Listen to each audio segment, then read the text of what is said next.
Este é o Perspectivas Adulteradas, o podcast onde infância e nostalgia se encontram com a vida adulta.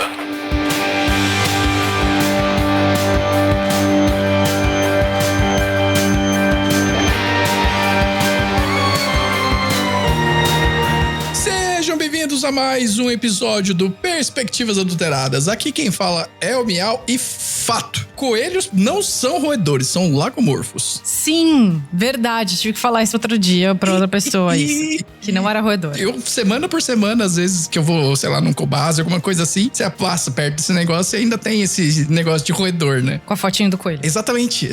Eu não tava esperando por isso. Foi muito profundo já, velho. Os caras começaram outro nível a parada já. Aqui é a Thaís e eu tô com o sistema nervoso. Genial. Todos nós. E tipo, está aberta a temporada de piadas de tiozão, porque eu tive que usar essa, eu não me aguentei. Fala pessoal, tudo bem? Aqui é o Diego e coelho é peixe. Eita, Lelê. Agora você discorra, por favor. Não. Você que começou. Se vira agora. Qual método científico você tá usando aí? Conta pra gente. Exatamente. Hoje eu preciso aprender esse negócio de forma definitiva. Que tudo é peixe? Entendi. Bem, ouvintes, estamos aqui com o Diego e com a Thaís para falar sobre um tema extremamente interessante e importante nos dias atuais, que é divulgação científica. A gente vai falar um pouco sobre a profissão cientista, né? E também como que esses caras transformam aquele monte de informação, por vezes complicado, em coisas simples pra gente entender. Para pessoas leigas assim como eu. Então, a gente vai falar sobre isso, vai resgatar alguma coisa da infância também, que a gente tinha bastante programação científica, né? Ou pseudocientífica, não sei. Agora também eu quero aprender isso também aqui. E vai falar sobre um monte de outras coisas. Então, pega aí o seu bloquinho de anotação e vamos lá pro episódio. Agora sobe aquela musiquinha maneira.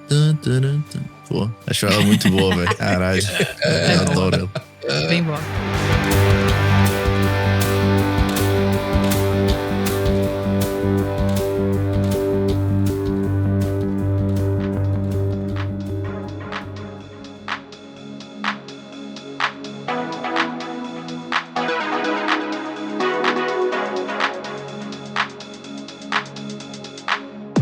Bem, pessoal, antes da gente começar o nosso episódio de hoje, que é um tema muito bacana, que eu sempre gostei, sou leigo no assunto, mas sempre gostei de divulgação científica, né? Então, ter a oportunidade de gravar com duas pessoas com tanto conhecimento, ó, foi excelente. E garanto que vocês vão gostar também. Mas antes da gente começar esse papo tão massa, eu gostaria de deixar os nossos agradecimentos aqui para os nossos patrocinadores, né? Os nossos apoiadores, que é o Anderson Calonguinho, lá de Campo Mourão, a Yara, lá de Bragança Paulista, nossa fã número 0, e futuramente vai começar a participar mais aqui dos nossos episódios, né? Um abração também pro Santiago, lá do Incontroverso, e lembrando que eles já bateram a marca de 100 episódios, eu aconselho fortemente vocês a começarem a maratona, porque tem muito podcast massa, tem muito episódio que vocês vão rachar o bico de rir. E um último abraço aqui pro Rafael Queiroz e para o Theo, que é o filho dele que acompanha também o podcast. Então, se você quer também ter o seu nome lido aqui, um agradecimento feito aqui pra você, já que você é ouvinte e gosta do nosso podcast, basta você acessar a nossa campanha lá no Apoia-se pra fazer parte dessa galera que apoia o podcast e que ajuda ele a continuar aqui na podosfera. Então, basta você acessar lá www.apoia.se/perspectivas adulteradas. Lá tem 3 faixas de valores que você vai poder escolher pra contribuir e, dependendo da faixa de valor que você contribuir, você vai fazer parte lá do nosso grupinho da alegria, que é o nosso grupinho lá de amigos e ouvintes, né? Basicamente é uma extensão do que a gente fala aqui no podcast, a gente também fala lá, e logicamente com toda a groselha possível que a gente tem, né? O que vocês veem aqui no episódio é só um pedacinho do que vocês vão ver lá no grupinho da alegria. Então, dependendo da faixa de apoio, você pode entrar também nesse grupinho e fazer parte dessa galera. E o último recado aqui, a gente tá chegando no episódio 50, né? Na realidade, a gente tá chegando próximo do nosso episódio de aniversário. Está quase completando 1 ano. E eu gostaria muito de fazer um pedido pra você, ouvinte, que gosta do nosso trabalho, que vem acompanhando, que grave um áudio falando um pouco sobre o Perspectivas, o que você achou desse projeto, com sugestão de tema, como você conheceu a gente, com, sei lá, episódios que você gostou de ouvir, que você gostaria de ouvir mais. Enfim, a gente tá copiando essa ideia do Santiago lá do podcast Incontroverso, porque eles entraram na marca do 100. Eu quero fazer a mesma coisa aqui no 52, né? Que é o nosso episódio de 1 ano. Então, por favor, conta pra gente como vocês conheceram Perspectivas e também, se quiser dar alguma sugestão ou crítica, fica à vontade. Eu vou deixar o link da pasta do Google Drive, onde vocês podem gravar e subir lá esse áudio pra gente. Então, já agradeço desde já e vamos lá pro episódio.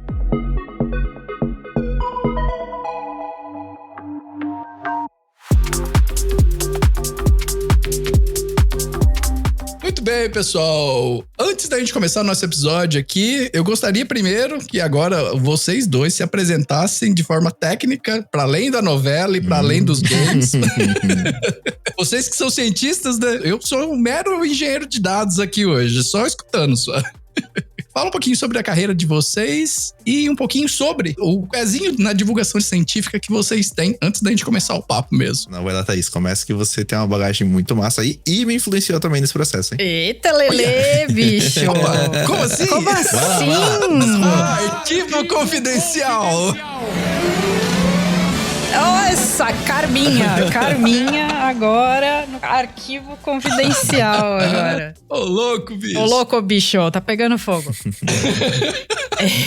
Oi, gente. Então, assim, eu queria ser a Carminha, na verdade, mas eu sou pesquisadora. Então, eu trabalho aqui num hospital da Harvard Medical School, aqui em Boston, nos Estados Unidos. Como é que eu cheguei aqui? É meio que uma longa história. Mas, eu meio que escolhi uma coisa que eu ia bem na escola. Eu não era uma pessoa que ia bem na escola. E eu acho que isso tem a ver com o que a gente vai conversar hoje sobre como a ciência é ensinada nas escolas, como é que a gente aprende ciência no nível básico. E eu não gostava de muita coisa na escola. Não ia bem, eu não era uma aluna... Eu era uma aluna mediana, mas assim, olhando pra trás, eu tendo sido professora, eu me vejo como uma aluna bem mediana que não tinha uma profundidade ali de entender o que estava sendo ensinado. Aí eu fui fazer biologia. Então, quando eu cheguei na biologia, eu meio que me achei com coisas que eu gostava de estudar. Eu aprendi a estudar finalmente. Aprendi o meu jeito de estudar as matérias que a gente tinha. E na minha faculdade de biologia, eu sou de São Paulo, né? Então eu fiz faculdade no Mackenzie, em São Paulo. O Mackenzie, ele era voltado bastante, na época que eu fiz, ele era voltado bastante para pesquisa. Hoje em dia eu acho que nem tanto. Hoje em dia eu acho que ele é mais voltado para a área ambiental e profissionalizante. O que é normal dos cursos mudarem, principalmente em universidades particulares, né? Dependendo da demanda para a área, né? Então, isso acontece muito mais em faculdade particular do que em pública. E aí, logo depois, no fim da faculdade, eu comecei a fazer estágio e eu gostava bastante da área de parasitologia, porque ela juntava duas áreas que eu gosto bastante, que é uma área de zoologia, que aí eu entrei na faculdade achando que eu queria fazer coisas com zoologia, que eu queria estudar insetos e tal e tudo mais. Aí eu descobri na minha primeira viagem de campo que eu sou uma patricinha de laboratório.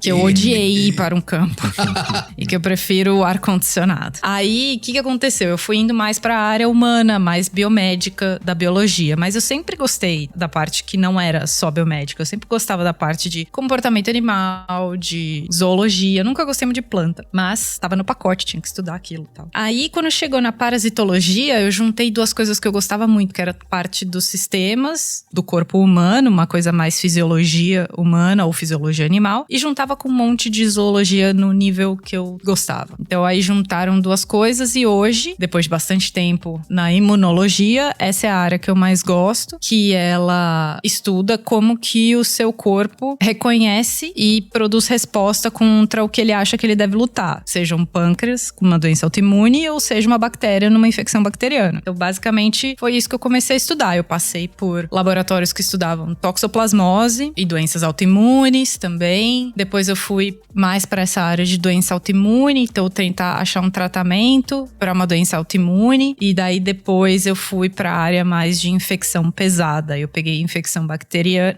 Não eu. Ah, tá. Eu falo, nossa, que foda, hein? Isso que eu ia perguntar. Falei, nossa. Sim, eu peguei diversas vezes salmonela, porque eu trabalhava com salmonela. Mas isso a gente deixa pro episódio merdas que acontecem no laboratório.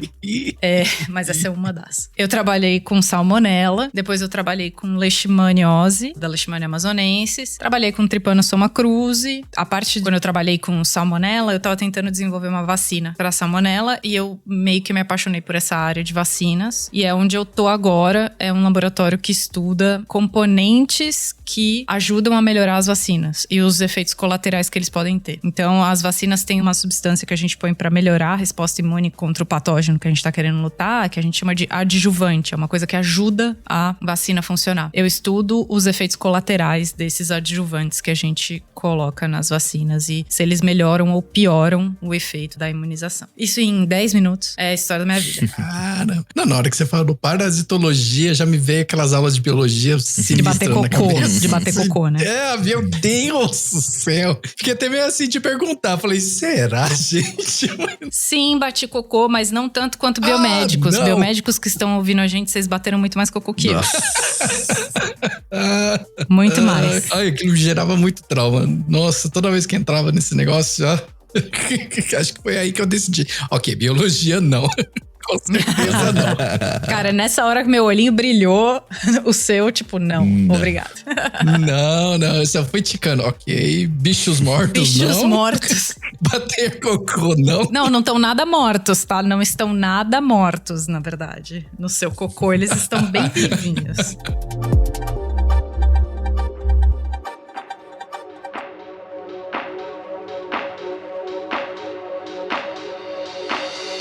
E aí, Diego? Conta pra gente aí como é que a Thaís te influenciou agora.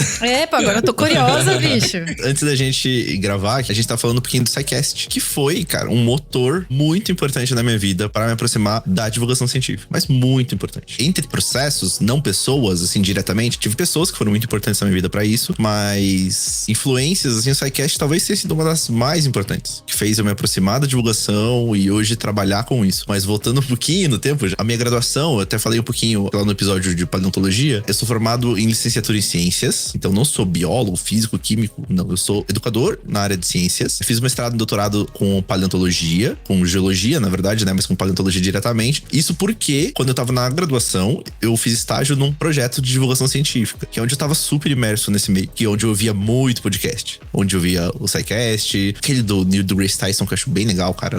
Star Talk. Isso, putz, esse daí... Porque assim, como eu fazia as matérias em outra cidade, eu ia de ônibus, era umas 2h30 pra ir, 2h30 pra voltar. E aí era podcast, né, da viagem toda, assim. Então eu gabaritava tudo que tinha na podosfera, principalmente relacionado à ciência, né, e divulgação científica. Então é aí onde o SciCast foi muito importante, porque assim, eu sempre quis fazer algo na divulgação científica, mas isso até hoje, eu não me sinto confortável, não sei, eu não consigo me validar. É uma parada muito interna, assim, que precisa ser muito trabalhada. Mas eu te entendo.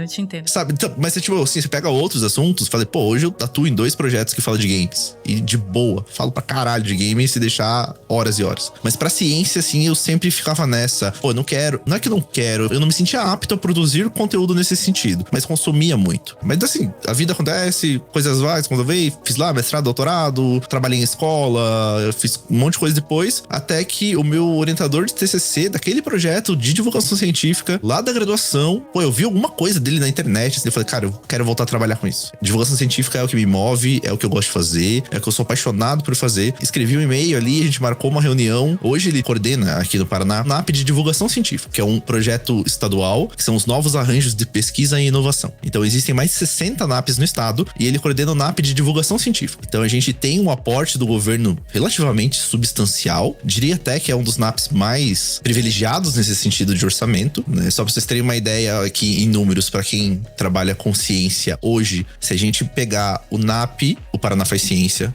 os seus projetos agregados em número de bolsistas, que é uma boa métrica para você medir um projeto dentro da universidade, né? Quantos bolsistas você tem, coisas nesse sentido. A gente deve estar aí mais ou menos uns 310. É bastante, gente. Isso aqui é nível de estado, né? Então isso é professores... Mas é bastante, né? Pra uma área só é bom. Pra um projeto, né? É uma coisa bem relevante, né? E nisso faz com que a gente movimente a divulgação científica com certa relevância e pertinência, assim, vamos dizer, no estado, sabe? A gente tá bem presente. Então hoje eu trabalho organizando uma rede de museus no estado. Então o meu papel era articular uma rede de museus, de história natural principalmente, mas não necessariamente, pra gente se fortalecer, né, dentro desse Sinap, dentro desse projeto. Mas além disso, em paralelo ali, eu vou participando de outras ações, como feiras de ciência. Então a gente organiza várias feiras de ciência aqui no estado. A gente tá agora com um projeto de clubes de ciência. Então a gente ganhou um edital e colocou 200 clubes de ciência em 200 escolas diferentes do estado. Puta que pariu, que da hora, velho. Mano, qual que é o acordo nesse projeto? Então,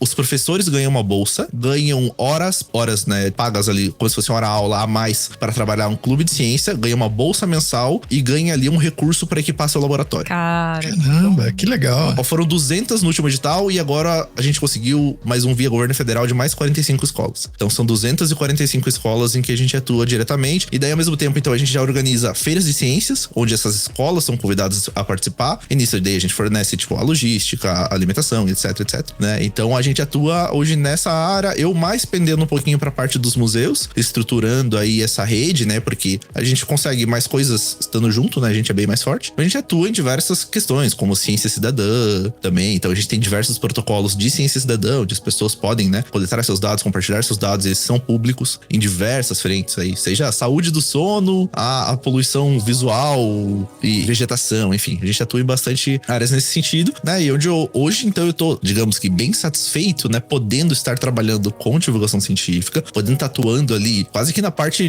da base mesmo, assim, sabe, fazendo educação científica na base, mas também, né, inevitavelmente, às vezes, com um pouco de produção do conteúdo mais pra web, como a gente vê hoje, então, construir junto dos museus ali uma rede social, que é muito importante hoje. Então, tipo, dentro da nossa rede de museus, alguns museus não têm redes sociais, o que é um absurdo, assim, sabe? É a principal forma de se comunicar e a gente sabe que é a principal forma de comunicar a ciência hoje, são as redes sociais, né? Então, a gente tá fazendo isso ali, construindo junto, né, com todos esses integrantes da rede, algumas orientações para aprimorar isso, daí aumenta o número de visitas, com o número de visitas a gente justifica mais captação de recurso, né, e vai criando isso também, né, subsidiado por outros projetos que vão auxiliando com coisas, seja às vezes com verba, com infraestrutura ou com capital intelectual mesmo. É o que a gente vem construindo aí dentro dessa rede e é onde que eu tô hoje, muito graças à influência do SciCast, olha só. Olha, tá vendo? Oh, caralho, velho. Que da hora, mano. Cara, deixa eu perguntar uma coisa, Diego. Você fez licenciatura em ciências onde? Eu fiz na Universidade Federal do Paraná, no campus do Litoral, que é um campus que fica em Matinhos. E ela é uma graduação com uma pegada bem diferente do tradicional, assim. Uma graduação extremamente freiriana. Eu também fiz. Ah, é? Eu também fiz, mas eu fiz na USP. Ah. Licenciatura em ciências Pode mesmo. Pode crer. Também. A minha pegada, ela é bem diferente, assim. Dá um cast à parte, porque, velho, é um outro rolê. As aulas são diferentes. É, a minha também, a aula também foi diferente. Eu acho bem melhor. Era um curso modelo da Faculdade de Educação, que era diferente da pedagogia, era diferente da licenciatura individual que cada instituto fazia. Então era bem legal, realmente. Eu acho que o papel da graduação primária deve ser emancipar o sujeito intelectualmente, né? Pelo menos eu vejo nesse sentido. E eu acho que acertou em partes ali, que fez com que, eu saísse de uma graduação que tem ali um nível, entre muitas aspas, assim, técnico pro ensino básico, né? Pensando ali. Só que daí eu caí na geologia, sem muito background, mas me virei. Então consegui fazer um mestrado, um doutorado na área e deu boa. Porque eu acho que a proposta, novamente, é emancipar o sujeito intelectualmente, né? E se ele tá indo nessa direção, o conhecimento, ele se vira. Sim. O conhecimento tá aí. Conhecimento tá aí, busquem conhecimento. Busquem conhecimento. Já dizia. Já dizia o ET Bilu. Fato! As bactérias são criaturinhas microscópicas. Só as que estão no seu corpo totalizam um número maior do que a população da Terra. 22 para 1. Eu sou Bigman e você acaba de entrar no Mundo de Bigman. Aproveitando, né, que vocês já puxaram essa mega entrevista com o ET Bilu, a gente via muitas pérolas antigamente na televisão, né? Mas também tinha alguns programas que, como eu falei, né, na minha cabeça, na minha lembrança, eram muito educativos e que, de certa forma, traziam ali um pouco de informação de uma forma bem mais legal do que a aula comum de biologia ou, sei lá, de história e assim por diante, né? Vocês tinham o costume de assistir também esse tipo de programa quando vocês eram pequenos? O Diego, ele é um pouquinho mais novo que a gente, né? Mas vocês lembram alguma coisa assim? Tem um programa assim que vocês lembram, que vocês assistiam, que de certa forma deu aquele estalo pra gostar um pouco mais disso? Cara, pra mim foi o Bigman. Bigman é monstro, velho. Muito Bigman é monstro, realmente. Eu lembro de tentar fazer as coisas em casa e não dá certo. Você fazia exatamente com as mesmas coisas, sem substituições e com a participação de um adulto? Com participação de um rato gigante? É claro que não. Um rato, um adulto vestido de rato. Não, eu lembro que eu tentei fazer o papel reciclado. Cara, eu tava vendo esse episódio hoje, velho. Hoje? Exatamente. Eu tentei fazer o papel reciclado e não deu certo, mas eu tentei fazer a bússola e deu certo. Caramba, não. Eu acho que a bússola é menos complexa, né? Acho que é mais garantido que ela vai funcionar. Aquela com uma olha, uma agulha. Exato. Aquela deu certo e eu fazia até na escola quando dei aula também. Eu também. Porque dava pra fazer na cara do aluno, entendeu? Tipo, são essas coisas. Mas eu acho que assim, esse tipo que o Bickman trazia é uma das coisas que falta na educação básica, sabe? Você mostrar, não com um desenhozinho. E eu acho que é complicado hoje que você tá num mundo onde passar um videozinho é fácil. Então eu posso passar um videozinho pro aluno. Então, também fiz licenciatura em ciências, eu também trabalhei um tempão com isso. Quando acabou meu dinheiro pra trabalhar com ciência no Brasil, eu fui dar aula porque era como eu tinha pra me virar. Só que aí eu fui pra dar aula com uma formação diferente, né? Porque a galera que vai dar aula e se formou em licenciatura como a primeira formação, chega lá e vai, continua dando aula e super louvável, não tô querendo diminuir isso não, nem de forma alguma. Só que eu fiz o contrário, né? Eu busquei o conhecimento antes da prática, né? Então, eu fui o ET Bilu antes da prática.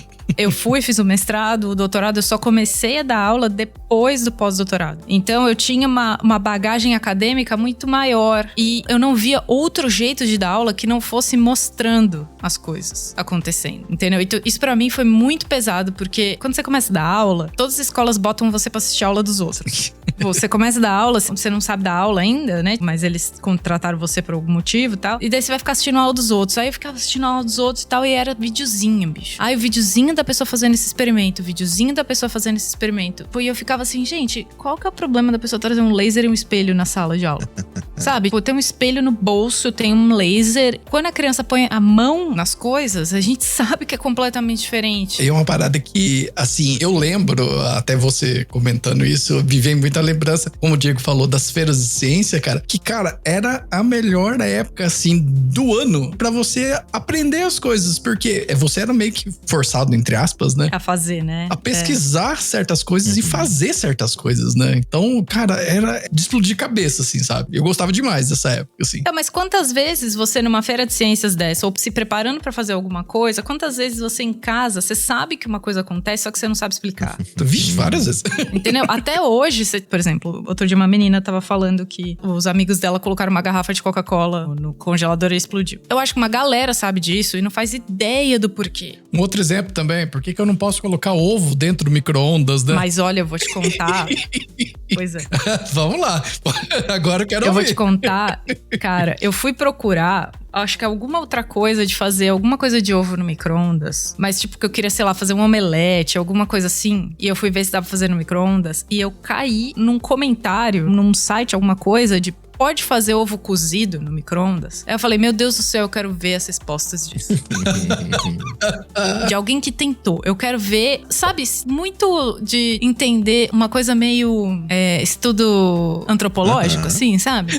Eu ler as respostas. Eu tava a fim de dar risada, porque eu falei assim, não é possível que alguém tentou fazer isso e veio aqui escrever e relatar o que aconteceu. Mas se você vai ver, uma galera que tá aí sabe que não pode colocar, mas não faz ideia do porquê. Porque o porquê não é importante. Mas o porquê não é importante porque a gente não desenvolveu um interesse pelo porquê, sabe? O SciCast, do qual o Diego até falou essa história, mas acho que eu nem citei na hora que eu tava me apresentando. Eu sou parte do SciCast, agora tô meio na geladeira, por falta de tempo. Mas desde 2017 eu sou parte do SciCast, por causa de umas coisas desse tipo, sabe? Eu queria, enquanto eu estivesse dando aula, enquanto eu tô fazendo divulgação científica desse jeito, mostrar pra pessoa que o porquê aquilo acontece é importante. E não é pra você decorar uma quantidade de coisas do porquê que aquilo acontece. Eu não quero que você decore como que um processo de uma vacina é feito dentro de um laboratório. Você não precisa saber disso. Mas só que, a partir do momento que você vê uma elite brasileira falando que uma vacina não funciona, sendo que eles têm acesso às melhor nível de educação do Brasil, e vai lá gritar na TV que vacina não funciona, por que que isso acontece? Não é porque é quem é burro que não sabe o que tá falando. Essa galera tem acesso a muita informação de qualidade. Agora, essa galera provavelmente foi criada num nível de educação onde estudar o porquê as coisas acontecem não é importante, entendeu? Ela quer o resultado final, porque o resultado final vai botar ela dentro de uma faculdade que depois vai dar dinheiro pra ela. Isso é que é importante. É ganhar o dinheiro. Óbvio que isso é importante. Só que o meio é vazio, entendeu? Então, quantidade de gente na elite brasileira que é vazia por dentro, porque não tem o conhecimento, e não o conhecimento de decorar uma fórmula matemática. Ninguém... Eu me recuso. Toda vez que eu ensinava isso para aluno, eu me recusava a dizer que eu sabia uma fórmula matemática de cor. Porque não é isso. Não é sobre você decorar as coisas. Eu odeio essa frase, não é sobre. Mas não achei outra pra falar no momento. Não é sobre isso, relaxa. E tá tudo bem. E tá tudo bem. É você entender que os passos da metodologia científica, eles estão em absolutamente tudo. Só que a partir do momento que você ignora uma parte, ela não tem mais importância. E aí o conhecimento passa a não ter importância. E é esse que é o problema.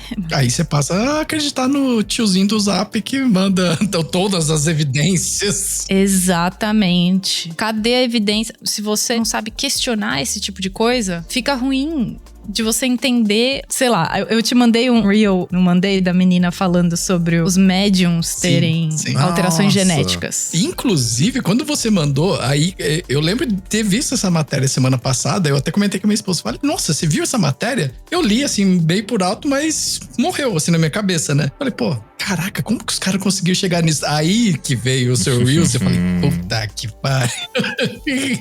Só veio o pica-pau na cabeça. Fui enganado. Fui enganado, exatamente. Exatamente. O Reels que a gente tá falando, como é que ela chama? Gabriela Bailas? Isso, a Bibi.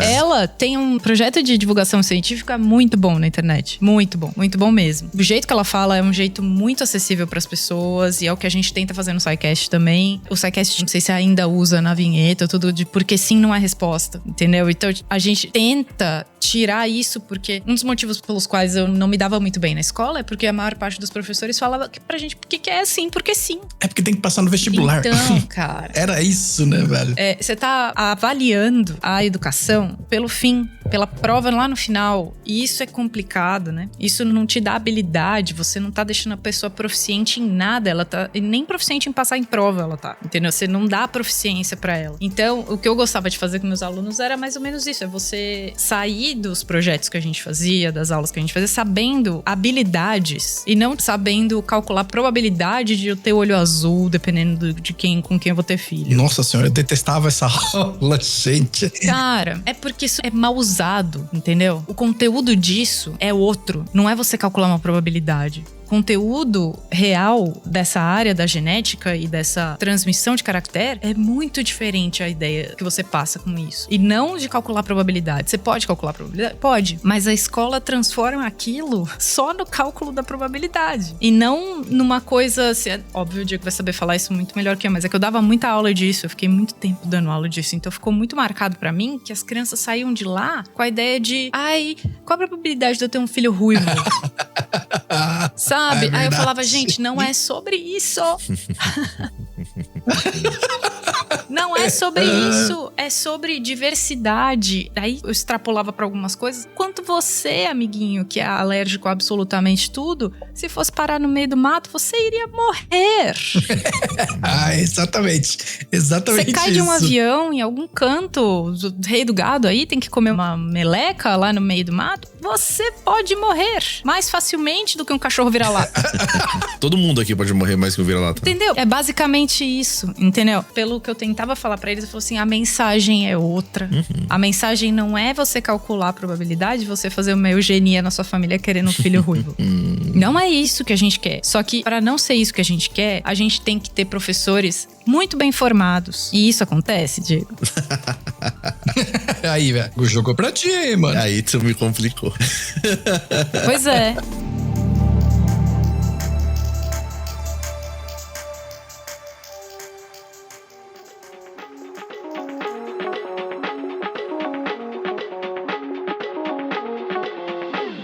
Eu fui pra escola, então, depois do doutorado também. Então foi, tipo, parecido nesse sentido. Ao mesmo tempo, ficava uma situação, assim, fazer um parênteses aqui. Perspectivas permite essas coisas, né meu?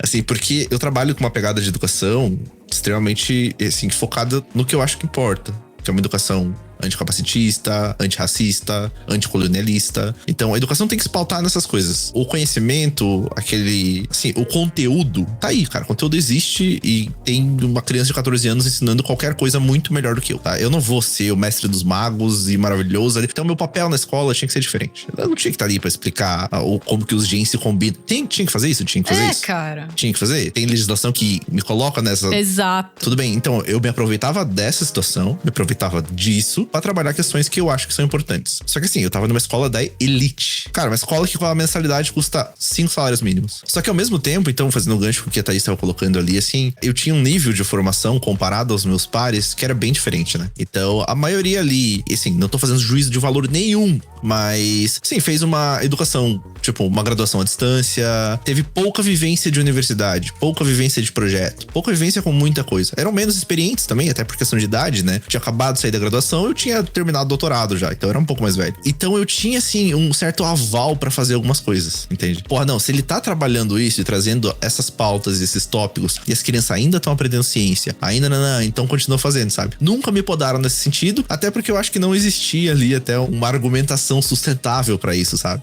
Então eu me aproveitei bastante. Mas assim, depois, tanto que quando eu saí da escola, eu saí super de boa, saí pra entrar em outros projetos, em outras coisas. Esse é o caminho, né, que eu adoto, pelo menos pra minha educação, que eu acho pertinente, que tá muito até ligado ao que a gente tá falando aqui da divulgação científica e da ciência, né? Qual que é o papel dela, o que a gente tem que fazer e falar, sabe? Educação científica hoje, será que é só eu falar ali dos dados, entende? Da tipo, a espécie de onça pintada é essa aqui. Não, é muito além, né? Bicho, não, cara. Vai, come o chocolate surpresa que você vai descobrir. Isso, tá exato. Puta, essa foi um golpe nostálgico, hein? Verdade, ó. Ataque de oportunidade. Olha, puta que pariu, velho. Você viu que relançaram, né? Relançaram. Só que sem os cardzinhos, né? Cardzinho digital. nostalgia. Card digital, bicho, para. Nostalgia é a maior mina de ouro que existe, mano. Não tem como. Pois é. Não tem mano. como. Esgota Pô, tudo, velho. Fui Ai, eu comprar adorava. um bagulho do Naruto do Burger King e ela tinha acabado. Ai. Mas, Miel, você comentou rapidinho ali dos programas, né? Vocês falaram do... Big Mom. Do Big Mom. Mas pra mim, eu tenho muita memória afetiva ao Castelo Rá-Tim-Bum. É. A verdade, né? Cara, o Castelo Rá-Tim-Bum, acho que tinha 2 quadros lá, né? O próprio Porque Sim Não É Resposta, com Marcelo Taz. É. Né? E eu achava isso demais. Mas tinha um, cara, com 2... Vocês eram gêmeos? Porra, que era... Tíbio e Perônio. Lá vem o Tíbio e o Perônio. Putz, isso era muito da hora, velho. Nossa. Era assim, era estereotipadaço, né? Cientista, não sei o quê. Meio maluco, com a roupa, né? Mas, velho, me encantava, assim. Eu achava o máximo. Mas não é assim? Você quer ligar a câmera pra ver o nível da pessoa que faz pesquisa? Pra ver o tamanho da olheira, ver o tamanho... E pior. Não, coitados. Eu tomei um choque quando eu soube que eles não eram gêmeos, de fato. Eles né? não eram? Assim, nossa, falei, caralho. Nossa. Não. Eu tava vendo um vídeo antigo da produção do Castelo Rá-Tim-Bum esses dias, e eles estavam mostrando o processo de maquiagem do Tíbio e Perônio pra deixar eles iguais. Porra, caralho, não brilhante. fazia ideia que não era... Cara, é muito da hora, mano. Brilhante isso. Tá? Brilhante. Eu demorei muito tempo pra entender que eles eram nomes de ossos. Acho que eu descobri depois na escola, cara. Assim, falei, nossa, Pois é. velho, faz total sentido. Aí eu comecei, nossa, acho que faz algum sentido eles serem iguais, né? É demais. Fato: durante uma vida normal, uma pessoa passa 24 anos dormindo.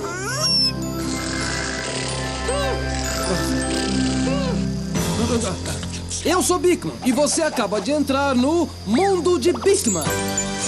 Eu sempre fui muito fissurado por assuntos dessa natureza, assim. Como eu falei, na escola eu não curtia muito por conta até mesmo dessa questão que vocês chegaram a comentar, né? Da forma, né? De como o conhecimento, como o ensino é passado, né? E acho que lá atrás também não era muito diferente do que a gente tem um pouco hoje em dia. Eu acho que era até pior. Bem pior. É muito pior. E sempre, cara, quando, por exemplo, do mundo de Bigman mesmo, né? Quando eu assistia, que ele trazia várias informações, assim, de uma forma bem massa. Quando você ia pra escola, você fazia meio que paralelo, sabe? Tipo, caralho, velho, por que não pode ser desse jeito? Por que, sei lá, só numa feira de ciências ou, sei lá, numa feira de conhecimento, alguma coisa assim? Por que a gente não pode aprender dessa forma com que o cara da televisão tá me mostrando, né? Por exemplo. Então, era uma pergunta que sempre ficava na minha cabeça, assim, sabe? Sim, e com razão, né? Eu acho que esse sentimento é muito válido. Hoje a gente sabe que o hands-on, né, daquilo que a gente tá falando, é muito importante. O hands-on, ele lida ali pro minds-on. Thaís tá na gringa aí, ela tá ligada dos termos. E isso direciona pra um hearts-on, né? Então, você toca, você cria aquele conhecimento e aquilo te desperta algo. Então, quando o processo ele acontece dessa forma, você tende a ter um conhecimento consolidado. Sim. Pode ainda não consolidar, e tá tudo bem, faz parte. Mas então, se você tem isso, você aumenta muito a chance. No caso que a gente tem hoje, principalmente na escola, você pouquíssimo tem o hands-on, né? Você assiste o vídeo, como você tava falando ali, né? Dos lasers e do espelho. E daí, assim, ir pro minds-on, pro hearts-on a partir disso é muito mais difícil. E a consolidação de conhecimento fica ainda mais distante, né? Então é complicado. E é engraçado porque agora você falando um pouco disso, me trouxe uma memória muito grande. Eu lembro, é que eu não lembro exatamente em que ano foi e quando de fato essas iniciativas começaram a aumentar, que era o lance das Olimpíadas. Porra. Matemática, biologia e assim por diante. Eu lembro que eu participei uma vez de uma Olimpíada de astronomia. A oba. Eu ia falar astrologia. A oba. Eu dava aula de preparação pra oba na escola. Então, eu lembro de participar e eu lembro que o mesmo professor, que era o professor de física e matemática do cotidiano, ele foi destinado para dar aula de astronomia. Quando ele começou a explicar sobre astronomia, eu falei, caralho, mas é massa. meu Deus, é a mesma pessoa, sabe? E aí eu não sei se era por conta que ele tinha mais afeição com aquilo e ele passou essa afeição na forma de explicar. É muito óbvio, né? É muito óbvio quando a gente gosta do que a gente tá ensinando. Então, foi isso, esse é o estalo gigantesco que deu na minha cabeça. Eu falei, caralho, o cara, ele explica física, matemática de um jeito, ele tá me explicando astronomia de um jeito aqui que tá me fazendo ter muito mais interesse pelo assunto, de buscar mais informação, tanto que eu passei a assistir mais aqueles documentários tipo, acho que eram os Mistérios do Cosmo que passava na TVE, eu até tava falando pro Diego em off, até o próprio Cosmos mesmo em si.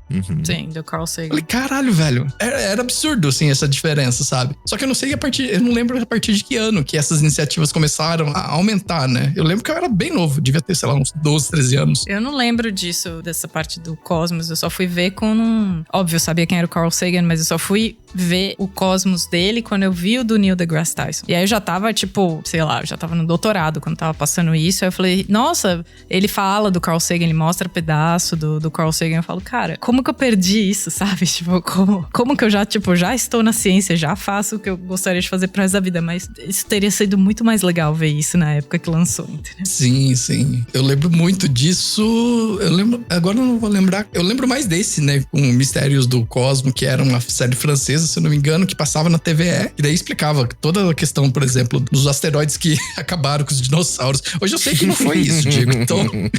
Que? Como assim? Como assim? Não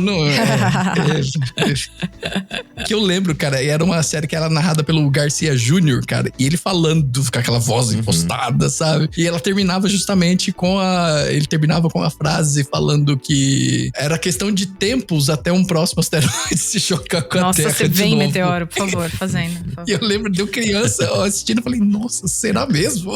Marcava muito essas coisas. Gente, eu adorava, cara. Nos confins do sistema solar, nas profundezas geladas da nuvem de Oort, a pressão gravitacional de uma estrela próxima perturba a trajetória de um cometa. Ela começa então uma viagem de 1 milhão de anos em direção ao Sol.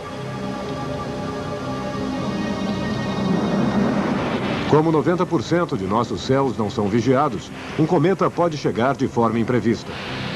Com 10 quilômetros de largura, a mais de 20 quilômetros por segundo, ele é tão grande quanto aquele que aniquilou os dinossauros. Uma explosão de 100 milhões de megatons pulveriza Nova York. A cratera mede 200 quilômetros de largura. A onda de choque se propaga, destruindo tudo em sua passagem. Ela se estende sobre todo o globo. Um inverno cósmico se abate sobre o planeta azul. É o fim do reinado do homem. Para sempre.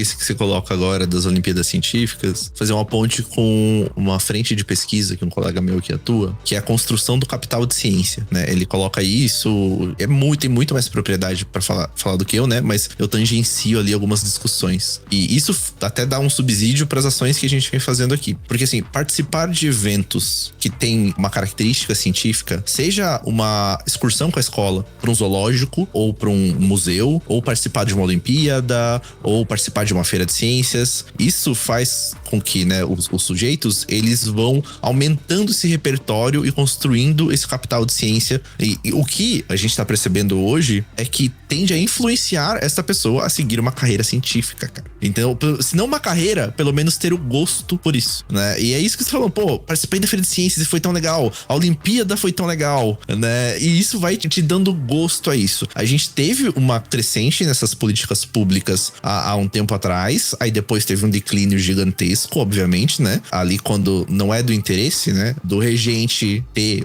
esse crescente na ciência. Hoje, então, a gente volta com esse investimento a ter uma ascendência novamente. Então, cara, hoje a gente tem no Brasil dezenas de Olimpíadas. Não falo centena porque eu não tenho certeza, mas é quase. Ah, mas é que você pode falar. A gente não tem compromisso com a verdade, velho. Mas, assim, de diversas frentes, cara. Então, assim, a gente tem as mais populares, a Olimpíada Brasileira de Astronomia, por exemplo. Tem a Olimpíada de Matemática, de Língua Portuguesa, de História do Brasil, de Literatura, de Biologia. A gente tem a ONC, né, que é a Olimpíada Nacional de Ciência. Ela é a Olimpíada que mais premia meninas no planeta. Caraca, sério? Sério, cara. Isso tem um impacto social tão que foda. Massa, mano. Assim, sabe? Porque as gurias estão sendo reconhecidas pela capacidade intelectual delas ali, né? Sendo premiadas numa Olimpíada. E é uma Olimpíada que tem um custo de 40 centavos por estudante. Velho, você entende a força dessa política? Então você tá premiando um monte de guria pelo mérito total delas ali, porque elas estão fazendo a prova da mesma forma que todo mundo, estão saindo super bem, sendo reconhecidas, aumentando o capital de ciência daquilo que eu tava comentando antes, por investimento baixíssimo. Olha que foda isso, né, cara? Então as Olimpíadas são uma frente muito legal, tanto que, não sei se desde o ano passado ou retrasado, a Unicamp agora tem ali vagas destinadas que são vagas olímpicas. Então se você é medalhista em Olimpíadas, você ganha, se não parcialmente, ou até integralmente a vaga na universidade sem fazer o vestibular. Cara, que legal. Isso é lindo, né, cara? Isso é lindo. Que massa. E a gente quer fazer isso aqui, cara. Eu nunca ouvi falar disso, gente. Isso é muito maneiro, cara. E você vê a importância da divulgação científica nessa ascendência aí, cara. A direção que a gente tá indo não é o ideal, mas tá ok, tá boa.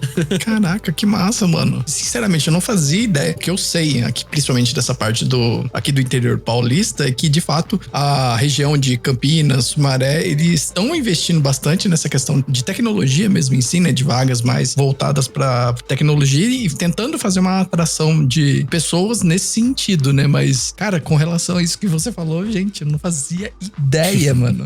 Cara, o cenário tá longe do ideal que a gente idealiza, né? Mas ele tá promissor. Eu acho que essa é uma leitura que a gente tem do cenário nessa questão mais legal, assim, do assunto, né?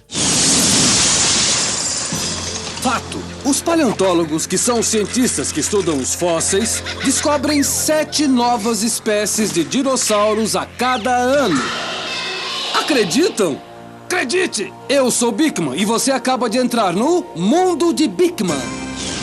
E até pegando o gancho disso que você falou, né, da ausência da própria divulgação científica que a gente tem pra galera, como que vocês enxergam hoje em dia, né, nesse cenário que a gente tem de YouTube, enfim, de mídia social do jeito que tá hoje? Como que vocês veem, por exemplo, o trabalho dessa galera que, de fato, tá botando a mão na massa ali no sentido de tentar transmitir de maneira mais massiva a divulgação científica mesmo pra galera, pra além, logicamente, desse trabalho de base mesmo? Cara, eu acho que, como tudo que acontece na internet, as coisas têm que se adaptar. Então, eu vejo muita gente arranjando jeitos novos de fazer divulgação. Então, por exemplo, você tem, sei lá, Manual do Mundo, que foi um dos primeiros que começou a fazer vídeo no YouTube, mostrando as coisas e mostrando os experimentos que muito professor usa pra mostrar o que acontece dentro da sala de aula. Então o videozinho que eu tô falando, que as pessoas mostram, pode vir do Manual do Mundo muitas das vezes. Com certeza. Que é de qualidade, que é feito com uma assessoria boa. O Iberê corre atrás de gente pra dar assessoria no que ele não sabe falar. E eu acho o Manual do Mundo muito modelo pra isso. Porque ele basicamente não fala do que ele não consegue falar. Então é a mesma coisa que eu no SciCast, por mais que eu tenha dado aula de física pro ensino médio e tal, você não vai me ver nos casts de física. Porque eu não sei física o suficiente pra falar do mesmo jeito que eu falo de biologia, do mesmo jeito que eu falo de vacinas. Eu acho que isso é uma coisa meio complicada na área de divulgação científica, que você vê bastante gente pulando num campo que não é exatamente o dela.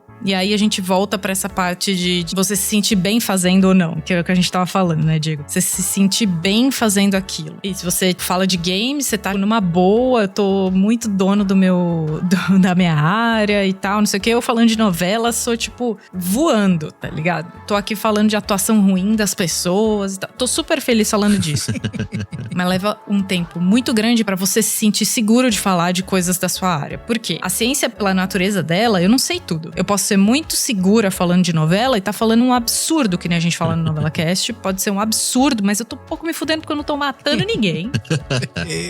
Entendeu? Eu não tô fazendo mal pra ninguém, a não ser que eu esteja destruindo uma pessoa, o que a gente não é exatamente isso que a gente faz. Mas quando você fala de ciência, você pode virar a fonte de uma fake news que alguém vai passar, que o tio do Zap vai passar. Com certeza. E até, sei lá, você pode estar tomando aquele maior cuidado, né, pra você explicar uma coisa, você pode, sei lá, uma fonte de um corte que foi tirado de contexto ser totalmente deturpado, né? Exato. Então, uma coisa que eu sempre falei no SciCast, que é complicado, a gente não tem especialista no SciCast pra tudo. Então, quer falar de algumas coisas, de vez em quando eu fui lá falar uma coisa que eu não sou a maior especialista no negócio. O que eu fazia? Estudava que nem uma louca antes. Estudava que nem uma louca antes de fazer os episódios. Então, você vai me ver em diversos episódios. Eu acho que teve um, que eu não sei se você ouviu esse, Diego, e peço perdão, de antemão, que é um de dinossauros que eu tô. E esse episódio ficou pra mim como, sinceramente, como não fazer a divulgação. Ficou extremamente técnico. Não é que ele ficou técnico, e ele ficou em uma briga entre pessoas que queriam saber mais, gente que queria só zoar. Ficou uma competição de quem sabia mais ou sabia menos, e não ficou uma coisa legal. Por que eu tô trazendo isso? Se a gente não adaptar o tipo de divulgação científica que a gente tá fazendo, não evoluir com a evolução das redes sociais, com o tipo de rede social que tá bombando, com o tipo de vídeo que tá bombando, a gente continua na mesma conversa de bar.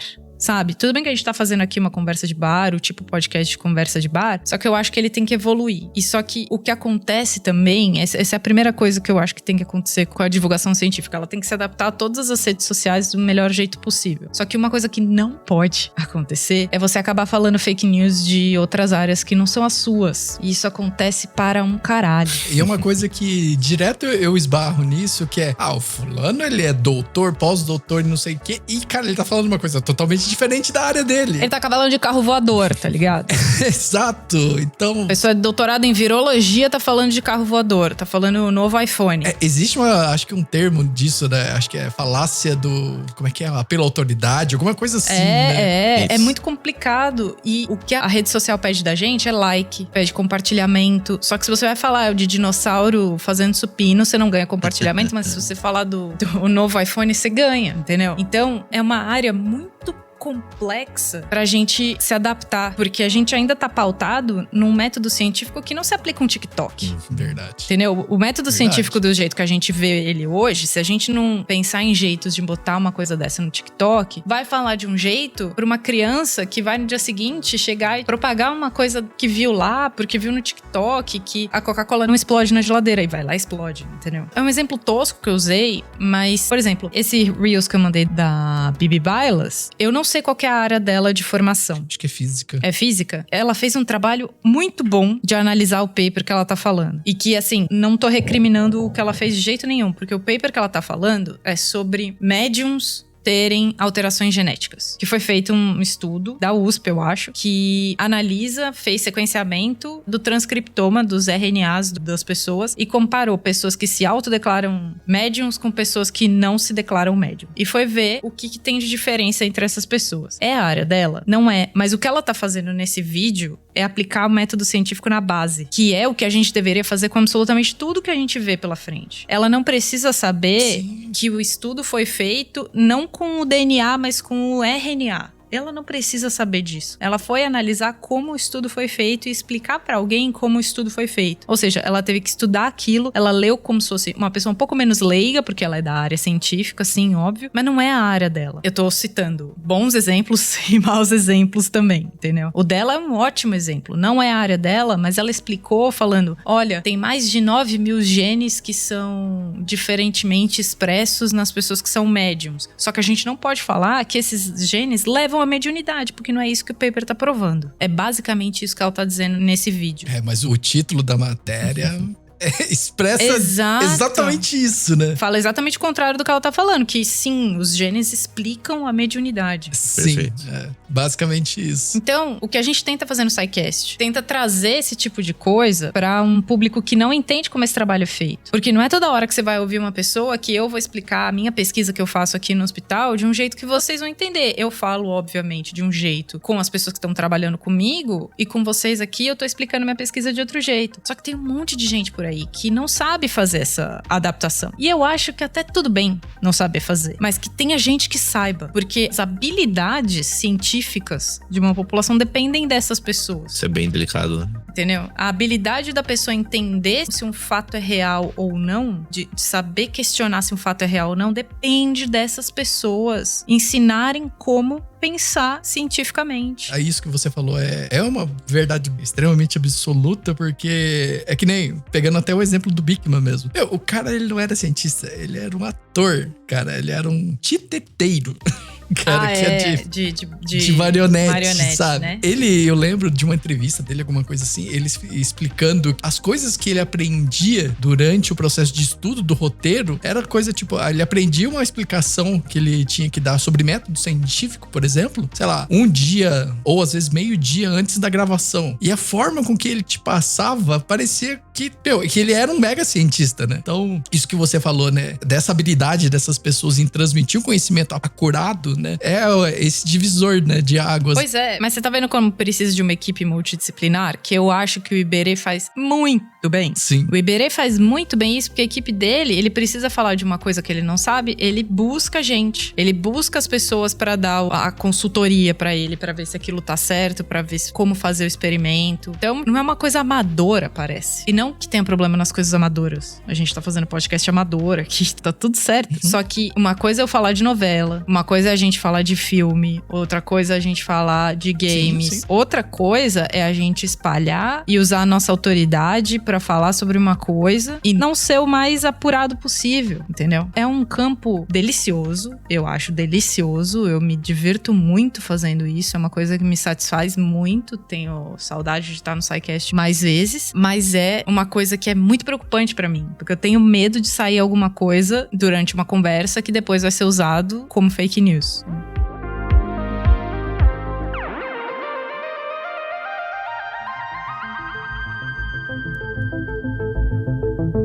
E essa preocupação tua é super válida, e a gente percebe também o volume de pessoas, né, que a gente vê na internet que são exatamente o oposto, né? Que não tem essa preocupação. Que o cara, sei lá, ele lê um resumo de um paper, sei lá, mó obscuro ali e sai distribuindo aquilo como se fosse verdade, né, cara? E é até difícil pra vocês, como cientistas de verdade mesmo, né, combater esse tipo de coisa, né? Como que você combate? Porque é o que a Thaís falou, né? Às vezes o nível de viralização que esses tipos de conteúdo que não são acurados, que não são bem embasados ali no método científico, ele viraliza muito mais rápido do que, sei lá, um vídeo falando o correto, né? Essa é uma discussão muito interessante, cara, porque é um limiar delicado. Porque, primeiro, por que sim, essas desinformações, às vezes podem nem ser até por mal, sabe? Mas como você falou, desencadeia uma outra questão. Mas aonde que eu quero chegar e até voltar? Por que essa desinformação tem tanto espaço hoje? E falando principalmente de internet, né? Que acho que é a mídia mais popular aqui para compartilhamento de informações. Por que tem tanta força essa desinformação e a informação não tem? Eu acho que um ponto que é muito delicado, e assumo meio culpa nesse sentido, e posso que vários colegas também, a academia não se comunica com a sociedade da forma que deveria. Não. Esse é o ponto... Tá corretíssimo, é isso, é real. É por culpa do acadêmico, da academia? Não só. Individual acadêmico, não. Como instituição, ela não faz essa comunicação. Exatamente, assim. Não só da instituição também.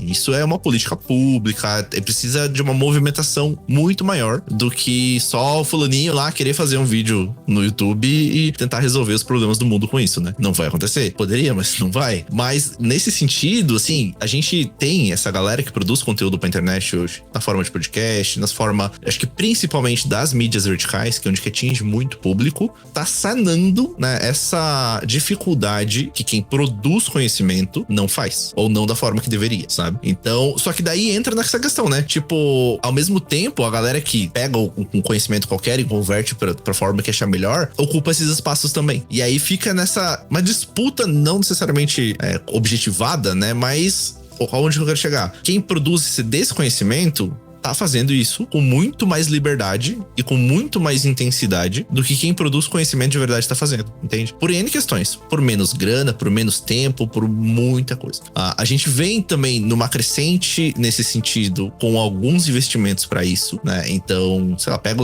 tem um INCT, que é como se fosse um NAP que eu trabalho aqui, que é o Instituto Nacional de Ciência e Tecnologia, tem um que é focado pra divulgação científica. E o investimento é gigantesco a nível de Brasil, assim. Pô, é grande pra cacete. Mas os caras ainda não dão conta de estar presente tanto quanto alguns divulgadores científicos aí do TikTok e tal. Mas, porra, como que a nível federal, cara, a gente não consegue ter uma parada que seja tanto quanto, sabe? Então, a gente tem que amadurecer muito nesse sentido ainda, como instituições. Muito. Enquanto isso, a galera que tá fazendo meio por conta, que tem até especialidade, a gente comentou a Bibi, mas daí tem a Mari, tem aquelas duas meninas que são muito fodas, cara, do Nunca Vi Uma Cientista. Sim. Porra. Ana Bonassa e a... Isso, cara, a Ana, e mil perdões, esqueci o nome delas, mas assim, velho, elas são foda. Na minha área, você pega, tipo, a Aline Guilard, que, porra, foda pra caralho também. Então, você tem muita gente que tá tentando competir nesse sentido, assim, porque eu vejo hoje, principalmente nas mídias verticais ali, TikTok, Instagram, Shorts e essa competição de a desinformação crescendo de forma exponencial e a informação mesmo, pautada com pessoas sérias, e sérias no sentido de conteúdo, não necessariamente do tipo de vídeo e tal, né? Tu pode se vestir de mosquito da dengue, tá ligado? Sair fazendo uma dancinha e, véi, tá tudo bem, é assim que tem que se comunicar mesmo. Eu até mandei miau pra você aqui agora, se puder, coloca na descrição do post depois, cara, um post do ICMBio, que é um órgão da biologia extremamente técnico. E velho, o social media dos caras estão despirocando e metendo louco e botando uns GIF, não sei o que, e fazendo uma parada super efetiva na mídia deles. Mas muito efetiva, cara. Os caras batem 15, 20, 30 mil likes num post do ICMBio, velho. Entende? Tipo, essa necessidade de repaginar, de se repensar como a gente faz, também é extremamente necessária. Então, assim, a academia já tá pra trás nessa corrida que eu tô descrevendo aqui agora e tem que se atualizar na forma, velho. Tem que se atualizar muito na forma. Tem que botar gifzinho, tem que fazer dancinha. Não adianta. Tem que fazer. Não tô falando pro professor universitário de 70 anos, dinossauro, que não sabe ligar o projetor, sair fazendo isso aqui. Então, não é assim. Existem alternativas, né? N alternativas, com projetos de extensão e várias outras coisas pra gente conseguir fazer isso. Pra você ter uma ideia, cara, a gente tava discutindo isso no grupo de pesquisa recente. Não existe hoje formas legais, assim, ou destinadas pra algum projeto dentro de alguma universidade impulsionar uma publicação. A gente não consegue fazer isso. Entende? Enquanto isso, o cara que tá falando que a vacina causa autismo, bota 10 mil reais no post do Instagram dele. Então, isso é absurdo. A gente viu isso massificar. Acho que a prova mais bizarra que a gente viu foi na pandemia, né?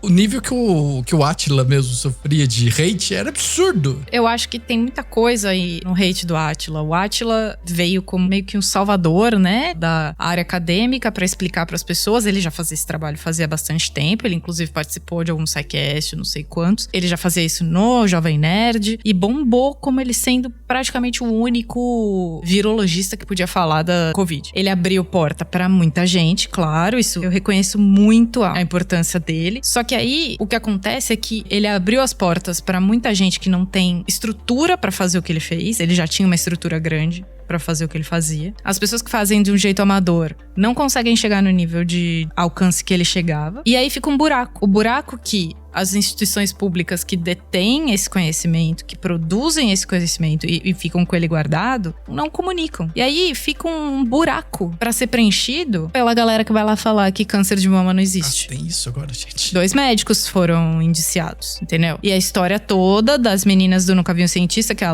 foi olhar o nome delas pra gente falar direitinho, a Laura e a Ana. Elas foram processadas, né? Elas foram processadas. E tipo, como que a justiça aceitou um processo? Não, se eu não me engano, acho que elas foram condenadas até a pagar uma parada lá. Foram, e daí depois foi revogado, né? Cancelaram Uma instância maior lá. Foi rejulgado, acho. Como que a justiça aceita uma denúncia dessa e tipo, vou processar alguém? Alguém vai lá, fala uma merda na internet. Aí vem as outras pessoas que são especialistas no assunto e falam, não é assim que funciona. E em nenhum momento elas falaram que a pessoa é mau caráter. Que as pessoas que falaram aquela merda são mau caráter. Porque, gente, o que a gente toma de pescotapa na novela dizendo que não, tal pessoa não ficou com tal pessoa na novela, sabe? Tipo, a gente errou. Qual que é o problema de falar eu errei? O problema de falar que eu errei é que você assume, você faz erros, você comete erros. E isso pra carreira da pessoa que é médica, tava lá falando um monte de cagada na internet, destrói um pouco a carreira dela, vai perder dinheiro. E ela vai lá e processou as meninas. E como? Que alguém condenou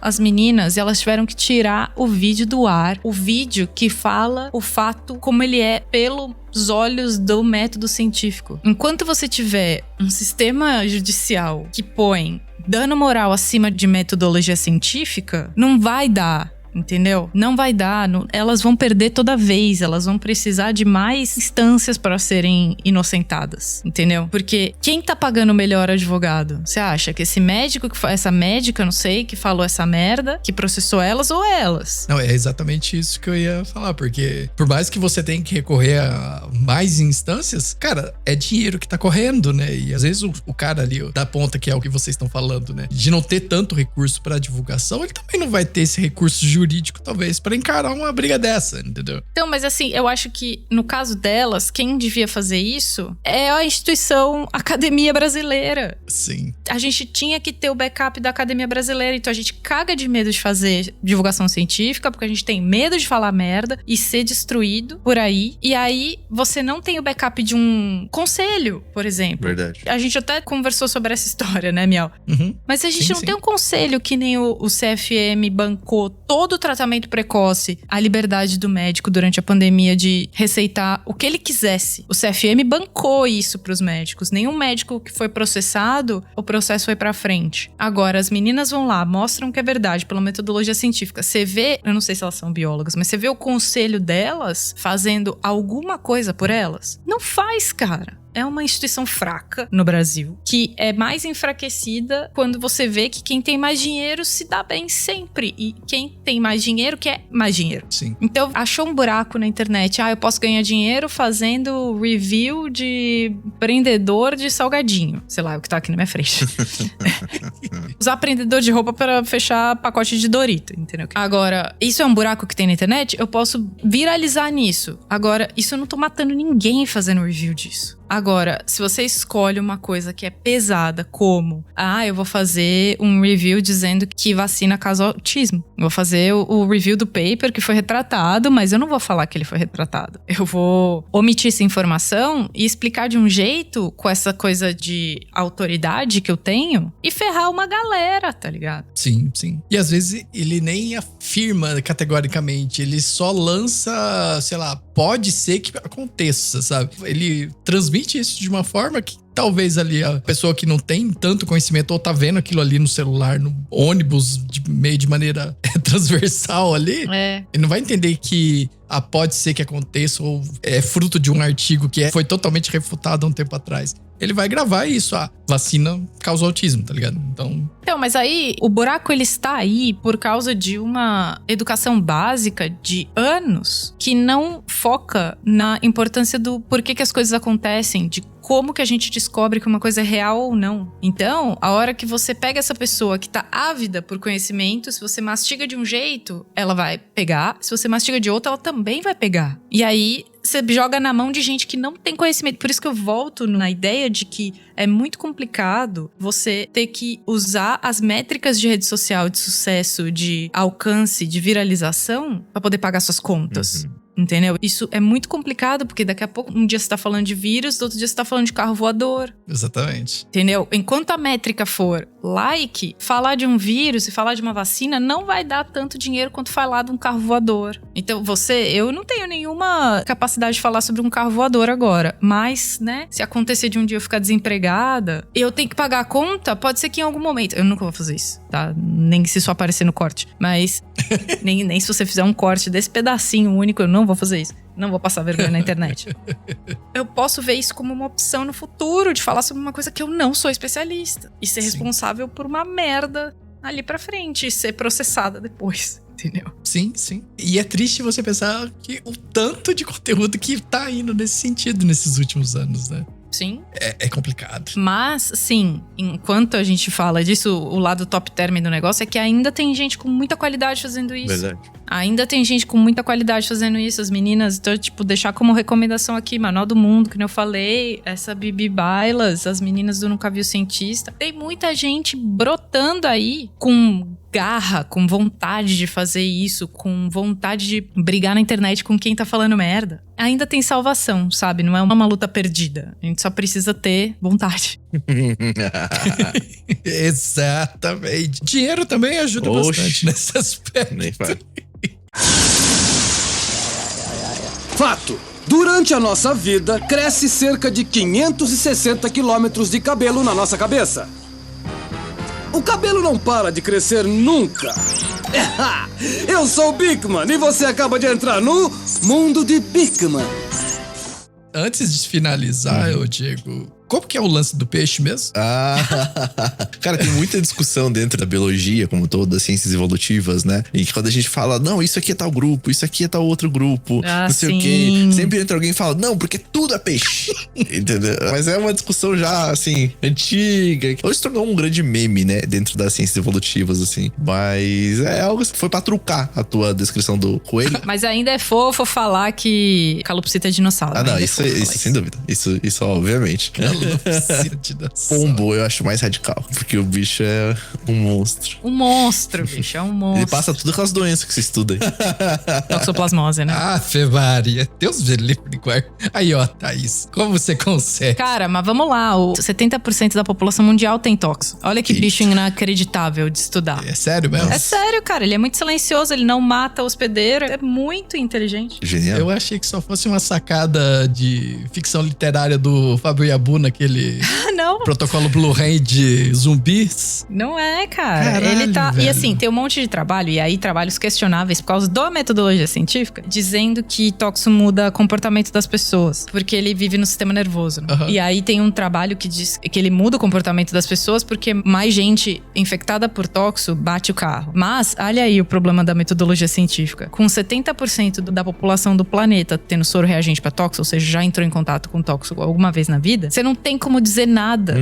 Você não tem como assumir nenhuma correlação direito. Porque 70% da população já entrou em contato com esse bicho. Então, óbvio que vai ter mais gente que bateu o carro. Óbvio que vai ter mais gente que cometeu suicídio. Óbvio que vai ter mais gente. Ou seja, é um problema de metodologia científica. Eu lembro de ter visto algo do tipo, desse tipo de associações esdrúxulas. Agora eu não lembro se era com relação a acidente de carro e filmes do Nicolas Cage. Nossa. Sim, tem umas coisas assim, tipo afogamento verdade, e cara. venda de sorvete. Exatamente.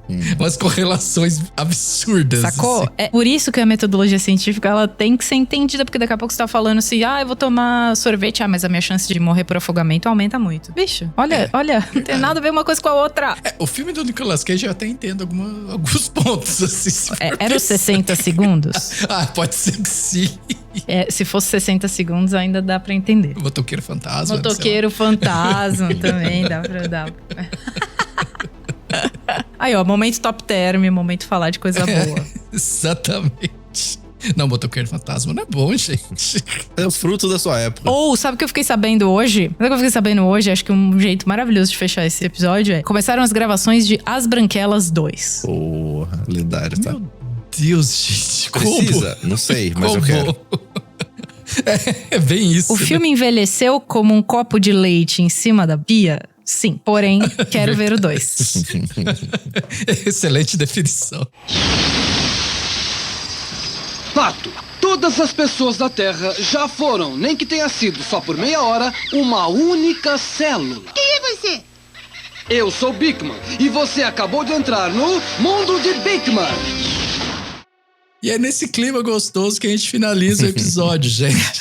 Espero que vocês tenham curtido esse monte de informação massa. Eu falo, e não canso de falar, conversar com vocês é excelente. Eu aprendo um monte aqui. Vou agradecer sempre quando vocês vierem aqui, porque de fato é muito legal mesmo. E façam o jabá de vocês. Bom, primeiro quero agradecer sempre que você chama. Miau, assim, virou podcast do coração agora. Fico muito feliz de ser chamada pra gravar as coisas com você, mesmo quando a gente remarca 1000 vezes. Sim, tô sempre aqui. Imagina. E o meu jabá é de um projeto que a gente tem zero compromisso com a verdade. Então, apesar de eu ser cientista, eu preciso de um refúgio onde eu tenho zero compromisso com a verdade, que é o Novela Cast, que é um podcast sobre novelas, onde a gente mete pau em novelas ruins, endeusa novelas boas. Tamo lá no Twitter, Instagram, YouTube, tudo Novela Cast. E eu não falo nada de ciência na internet, então não adianta, eu gosto só de falar besteira na internet. Hoje em dia, né? Antes no SciCast eu tava falando bastante ciência. Então, se quiser ouvir alguma coisa, eu falando de ciência, é só correr lá no SciCast e digitar meu nome lá no Portal Deviante que você acha as coisas que eu já falei lá no SciCast. Excelente, recomendo, tá? Recomendo, muito bom. Não, eu recomendo os dois. O Novela Cast, então, nossa, é uma delícia de ouvir, velho. É risada. Gente do céu, é excelente, cara. É excelente mesmo. Obrigada. Eu já comentei algumas vezes que vocês podem me encontrar lá no Nerfcast, né? É um podcast onde a gente fala de jogos em geral, assim. Fala muito do Destiny, né? Que é um jogo como serviço, que foi da onde surge o projeto do Nerfcast. A gente fala de muita coisa. Recentemente a gente falou lá com produtores de videogame, a gente entrevista dubladores. É um papo bem descontraído, assim, também. E mais recentemente, agora também, então a gente lançou um projeto novo que é a Bonfire. Então a Bonfire, ele é um portal de notícias de videogame, onde a gente, né, tem nosso site lá com notícias diárias. Estamos em todas as mídias verticais também. Então a gente tá no TikTok, tá no Instagram, tá no YouTube. A gente tá aqui no Spotify também. Você pode ouvir a Bonfire toda segunda-feira, com um compilado das principais notícias da semana passada, lançamentos dessa semana. Então fica a minha recomendação aí. Sigam a Bonfire para notícias do mundo dos videogames. Se quer um entretenimento mais descontraído, o Nerfcast também é uma opção, toda segunda-feira. Aí sim, eu não sei como é que vocês têm tempo pra fazer isso, Pelo amor de véio. Deus, né? Sério é mesmo? Verdade. O Diego, ele tem 50 mil empregos, 50 mil projetos. Já mediu seus níveis de hormônio tireoidiano pra ver se tá acima do normal? Eita ferro. Assim, se você não investiga, não existe. Não investiga, não existe. Entendeu? Olha o método científico aí na base dele. Exatamente. Então, assim, não tem dados, não tem o que falar. Exato. Conta a falta de dados, não há argumentos. É verdade. E o meu recadinho de sempre, pessoal. Se você curtiu esse episódio, compartilha nas suas redes sociais, compartilha com quem você acha que gosta, que precisa entender um pouco de método científico e como funciona isso. Seu tio lá do Zap, a sua vozinha lá que tá no WhatsApp o dia inteiro, manda esse episódio pra ela que ela vai gostar. No mínimo, ela vai entender um pouco mais do que as coisas são hoje em dia, né? E no mais, é isso. Não sei mais recados. Até a semana que vem e até o próximo episódio, pessoal. Tchau, tchau. Falou. Tchau.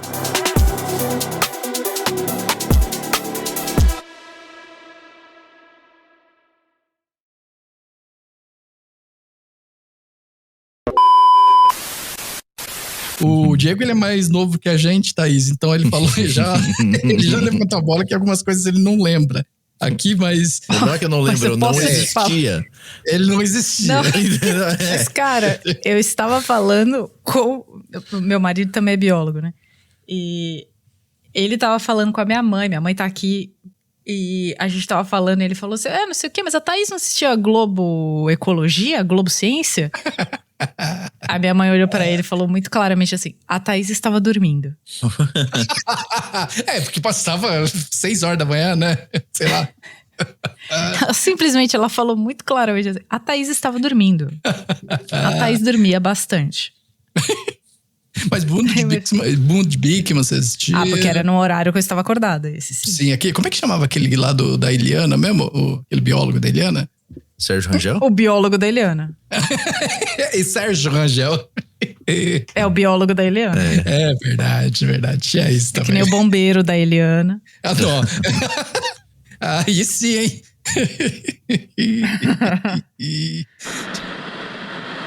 E aí eu pedi pra ficar na geladeira, porque todo ano eles renovam perguntam pra todo mundo que tá lá nos grupos, perguntando se dá pra contribuir esse ano. E ano passado e esse eu disse que não dava pra contribuir em nada, porque eu não tenho capacidade Isso aqui. pra fazer uma pauta decente. Pode crer.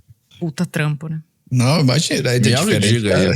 É diferente. Não, eu já abdiquei, já. Eu já Não, larguei já é mão, sem pauta agora, né? Véi, se eu te mostrar a última pauta que eu fiz do Nerfcast aqui, ela foi escrita num guardanapo. Começo Juro pra meio você. fim, né? Não, cara, foi escrito num guardanapo com uma canetinha verde. E tem 4 palavras. canetinha verde. É, aham. Ó, tem 4 Lula, palavras. armas, Deus e família. Deus. Só dá o Diego lendo na mãozinha, né? Na mão, assim, né? Tipo,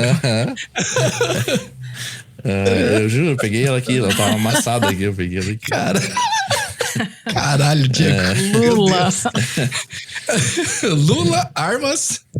Ó, não, juro pra você, ó, tá escrito. Eu não lembro quais eram as outras duas coisas que estavam escrito na mão É dele. isso. É quase, ó. O meu começa com lore, em vez de Lula. Ó, lore, atividade, loot, collab. Essa é a minha pauta. Vai fazer o link. O meu projeto é liberar a posse de Lulas. Ai, caralho. Quer ver? Eu vou procurar as imagens. O que tinha na palma da mão do Bolsonaro aqui, ó.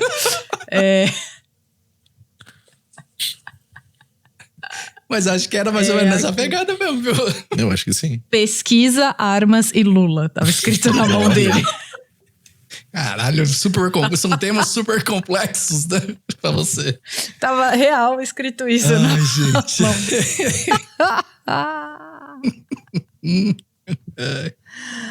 Desculpa, eu não consigo não fazer trecheira com as coisas. Não, é isso aí, velho. A gente vai falar do governo Bolsonaro aqui. Complicated. Como Mano. diria Avril Lavigne. Eu tô. Vocês que tem que segurar. Então, é porque como a gente tá agora falando com 2 professores... Você é professora também, né, Thaís? Sou. Então, esse vai ser o episódio do comunista, então. Obrigada. Vocês Obrigada. Eu não posso falar essa palavra aqui, que senão a FBI me pega. É verdade. Já tem isso. É imigrante comunista ainda. Mas sou. Vamos lá. A hora que vocês quiserem, tamo... É muito massa mesmo, viu? Bom, Tamo aí, muito tá? bom. Pô, tamo aí sempre pra isso. Busquem conhecimento. Busquem. Eu gosto do busquem comercimento. O quê? Busquem comercimento. Não, agora que eu peguei aqui. Demorou pra processar. Agora que foi eu mal. entendi. Gente, olha o nível, eu tô precisando de férias. Né? Agora que eu entendi. Não, mas antes de finalizar, eu digo... Busquem conhecimento. Não, busquem conhecimento, é óbvio. Busquem conhecimento. Oh, meu Deus do céu. Óbvio. Cara, foi Ai, muito gente. peculiar ouvir a Thaís só na minha orelha esquerda. O cast inteiro. Véi. Não o que sei eu falo. como isso aconteceu. Porque você entrou aquela hora, tava de boa. Tá ligado? Você falou não sei o que, eu vou sair. Aí você voltou. Eu voltei. Aí só no na seu, esquerda. Só no esquerdo. Aham. Olha só. Eu só tava pensando quando o Diego tava explicando o negócio da faculdade e das peculiaridades da tua faculdade, né? De ser um pouco mais assim, freiriano. Eu falei, nossa, eu vou tentar achar a Internacional Socialista pra colocar no de Por favor. Por favor. Por favor. Eu deixei anotado aqui. Por favor. Fácil. Eu não posso tocar você me avisa que eu não posso tocar aqui, tá? Você. Na verdade. Senão o FBI bate aqui na porta. Senão você vai ser Não deportada. faz isso ainda. comigo, não faz isso comigo. Eu já tô preocupada o suficiente. Não por agora, né? Ai.